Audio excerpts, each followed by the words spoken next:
তুফানের নাবিলা যে এই বনলতা প্লে করতে পারে এটা আমার বিয়ন্ড মাই এক্সপেকটেশন, এবং এত ভালো করেছে। এবং আমি ডিরেক্টর উজ্জ্বল ভাইকে বলবো যে উনি যে মনস্তাত্ত্বিক গল্পটা বলবার চেষ্টা করেছে, তো ওই জায়গায় আপনি যে প্রশ্নটা আমাকে করলেন যে কমার্শিয়াল সিনেমার বাইরের, আমি কিন্তু এটাকে কমার্শিয়াল সিনেমার বাইরের সিনেমা বলবো না, কারণ কমার্শিয়াল সিনেমার ডেফিনেশনটা তো এখন চেঞ্জ হয়ে গেছে। সেই জায়গায় এটা তো আমার কাছে খুবই উইচ ইজ কমার্শিয়ালি ভায়াবল। এবং যে গল্পটা আমি একটা মনস্তাত্ত্বিক গল্প, জীবনানন্দ দাশের বনলতা সেনকে নিয়ে, এই গল্পটা দেখতে বসে আমার কিন্তু শেষ পর্যন্ত একবারও মনে হয়নি যে কোনো একটা সিন অকারণে হয়েছে অথবা কোনো একটা সিন রেখে আমি উঠে যেতে পারবো। তো এই যে দর্শককে ধরে রাখবার যে ক্ষমতা, সেটা ডিরেক্টরের এবং পারফর্মারদের, আমি বলবো অন্যান্য পারফর্মার যারা ছিল তারাও অসম্ভব ভালো অভিনয় করেছে।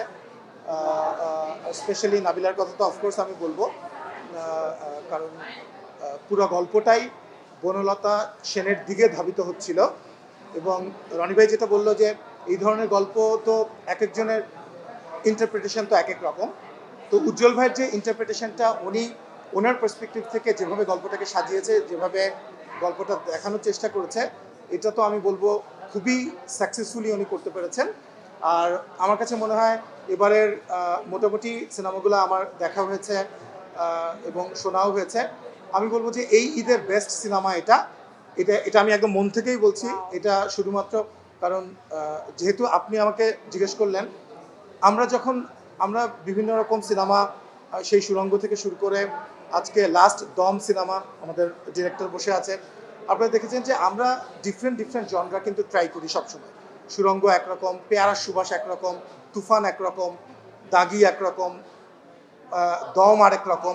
সো এক একটা সিনেমা কিন্তু এক এক রকম। তো এই ধরনের স্ক্রিপ্ট আমার কাছে তো আসে নাই। এই ধরনের স্ক্রিপ্ট যদি আমার কাছে আসতো এবং সেটা যদি মনে হতো যে এই স্টোরি টেলিংয়ের ঢংটা এরকম হবে, সেটা যদি আমরা বুঝতে পারি, তাহলে তো আমরা খুবই ইন্টারেস্টেড এই ধরনের ছবি করতে। আর আপনাকে যেটা বললাম যে কমার্শিয়াল সিনেমা বলে, ওই কমার্শিয়াল বলে যে এখন আমরা যেটা ভাবতাম সেটা যে এখন ঠিক ওইভাবে কাজ করে না, সেটা তো আসলে নানান সময় নানানভাবে প্রমাণও হয়েছে, সেটা আমরা দেখেছি। তো এই ধরনের সিনেমা আমি এনকারেজ করি, এবং আমরা মনে করি যে এই যে ডিরেক্টরের যে মুন্সিয়ানা এবং পারফর্মারদেরকে দিয়ে যে অ্যাক্টিং ডিলিং, আমার কাছে মনে হয়েছে উজ্জ্বল ভাই সেই অ্যাক্টিং ডিলিংটা করাতে পেরেছে। কারণ আমি একই পারফর্মারকে 2-3টা সিনেমায় দেখেছি 2-3 রকমের অভিনয় করতে, এবং কোনোটাতে হয়তো এতই বাজে অভিনয় করেছে, কোনোটাতে মনে হয়েছে এই পারফর্মার কীভাবে অভিনয় করলো, কারণ ডিরেক্টরস পারফর্মার হতে হয়। তো সব কিছু মিলিয়ে আমার কাছে তো এটা একটা ওয়ান্ডারফুল একটা সাইকোলজিক্যাল জার্নি মনে হয়েছে।